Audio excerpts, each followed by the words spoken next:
There are very few individual words in Biblical Hebrew that begin with the letter vav. There are a few, like the word vav itself, which means hook, most often used with the hooks of the tabernacle, as well as a couple names, like Vashti in the Book of Esther. This lack of full individual words starting with vav is quite helpful, because whenever we see one of the many compounded words in the Bible that start with vav, we can be quite sure that that vav is a prefix that acts as a conjunction, like our English word and. Hello, my name is Matthew, and this is Learn the Lingo. Welcome to the 5th episode of Reading the Hebrew Bible. Today, we're going to pick up from last time, when we started learning one-letter prefixes that attach themselves to the beginning of Hebrew words. We'll start today by talking a bit about this vav prefix. This prefix often means and can be pronounced several ways. You'll often see it with a shva, just v, or with a gamatz or patach, va, and sometimes a hirek, v. This vav can even act as an u vowel. Last time we saw becherev uvachanit, with sword and with spear, where the vav that means and is pronounced u. And in our first lesson, we saw the phrase sheshamot vazaret, 6 cubits and a span, where the vav has a gamatz, va. Not only does the vav conjunction have a variety of pronunciations, but it also has lots of different meanings and translations depending on the context. For example, Goliath challenges the Israelites. If the man you send me beats me, then we will be your servants. If I beat him, you will be our servants. We can translate here as and, but in English, when we are contrasting two possibilities like these, we usually use the word but instead, which is another very common way is translated. David gives Goliath another contrast. You come to me with sword and spear. I come to you in the name of the Lord of hosts.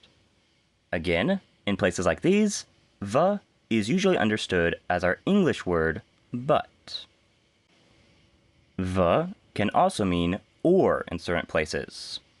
The Passover lamb was to be taken min hakvasim, from the sheep, min haizim, or from the goats. In many places, it will be quite clear from context that the vav definitely means and, but, or. But there are many other places where it's much more ambiguous, and being able to look at the Hebrew yourself and see the v conjunction gives you the ability to make your own interpretation of the Bible. But and or also sometimes have their own words in Biblical Hebrew, instead of always being v. But can be ki'im, and or is often ol. And those Hebrew words cannot mean and. V is also often translated as now in places where it introduces a new narrative. Then, if it introduces the following action, or therefore, if it introduces the result of the previous phrase. So in summary, be very flexible with understanding this conjunction. Now let's loop back around to that phrase we saw about where you can get a Passover lamb. Min hakvasim, min haizim. From the sheep, kavasim, or from the goats, izim. The word min means from. It's a word that doesn't attach directly to the next word. In this verse, it's only attached with a dash called a makaf. However, min can contract by dropping out its nun. That will leave it as mi, sometimes also pronounced as me. These forms do attach directly to the following word. We have actually already seen mi twice, from verse 4 of our chapter. Goliath came out, mi machanot Philistine, from mi, the camps of the Philistines, machanot Philistine. The verse also says he was mi gat, from mi Gath. And with that, we know the 6 one-letter words that act as prefixes on other words.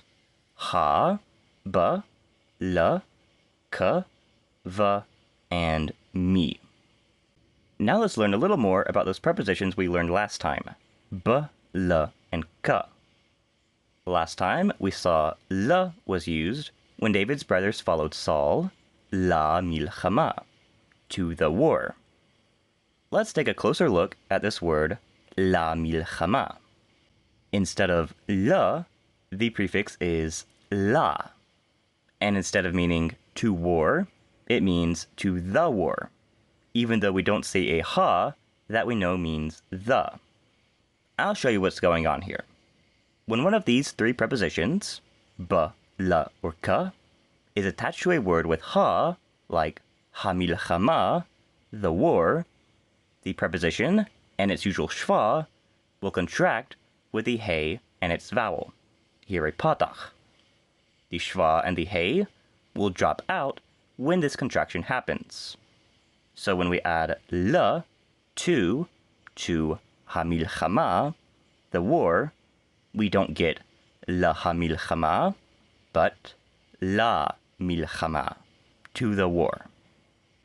Another example, vayashkem David, and David got up early, baboker, in the morning.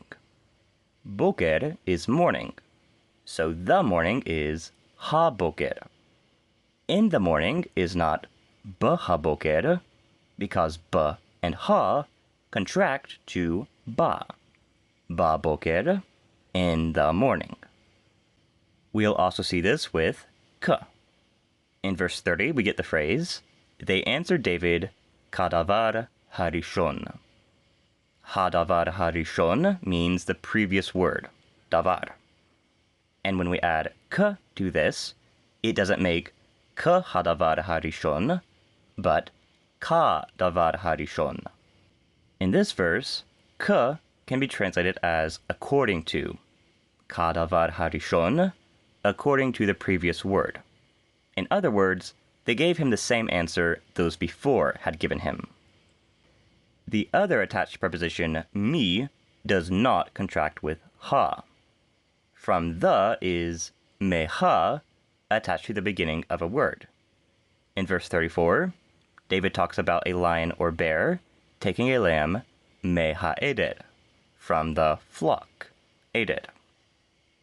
And now, a few notes on the pronunciation rules of all these prefixes. Remember, these notes are not things you have to remember yourself, but they can be helpful for understanding how Biblical Hebrew is written.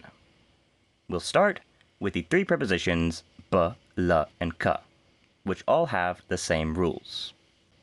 By default, these prefixes will have a schwa, but they will have a hirik if the first letter of the next word has a schwa, as with bir otam, which means when they saw.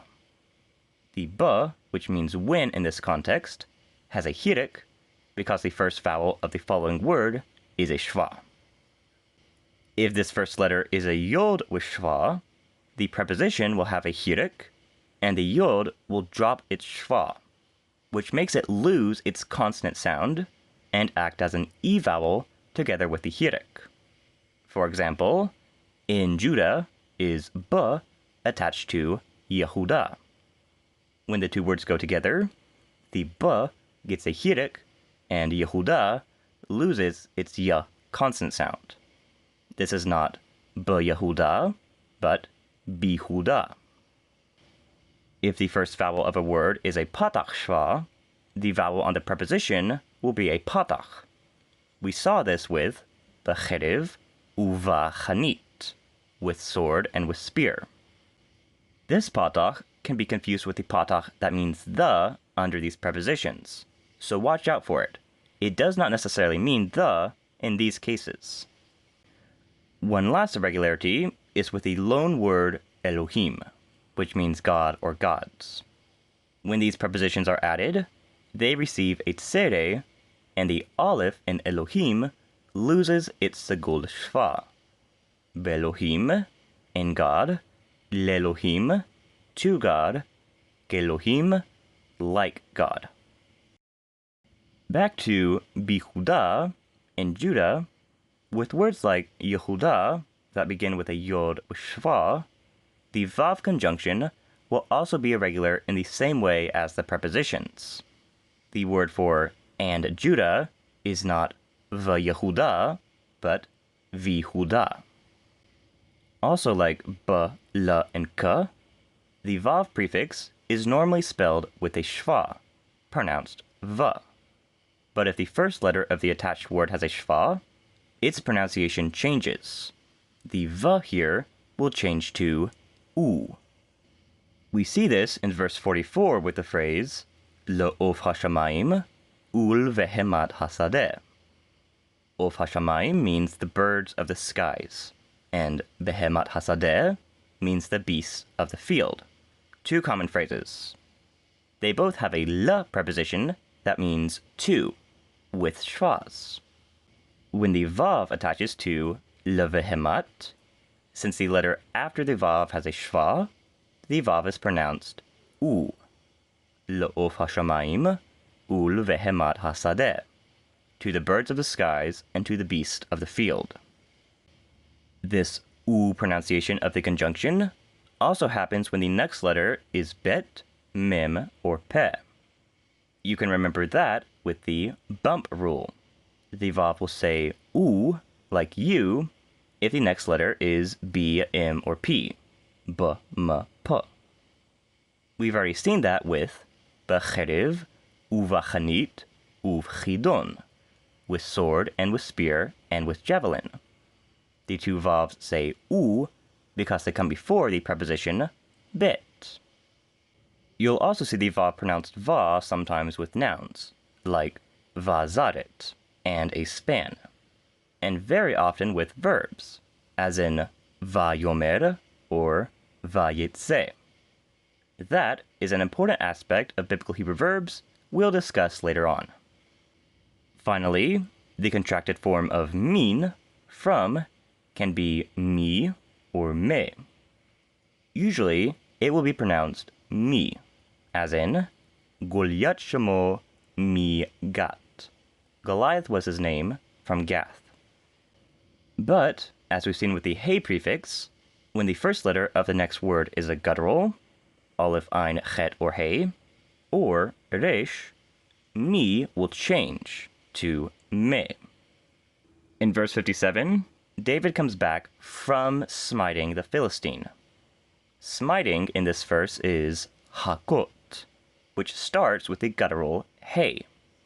So when the mem that means from attaches to it, it is pronounced me instead of me. Me hakot, from smiting. And that is all for today. Today we learned the prefix v, which often means and the preposition min, from. We've also learned the different pronunciations of these and other prepositions like b, l, and k. Also in today's video, we saw the phrase kadavar harishon, according to the previous word. This phrase has a noun, davar, word, and another word called an adjective, rishon, previous, which describes the noun. Next time, we'll learn how to use these adjectives in Hebrew.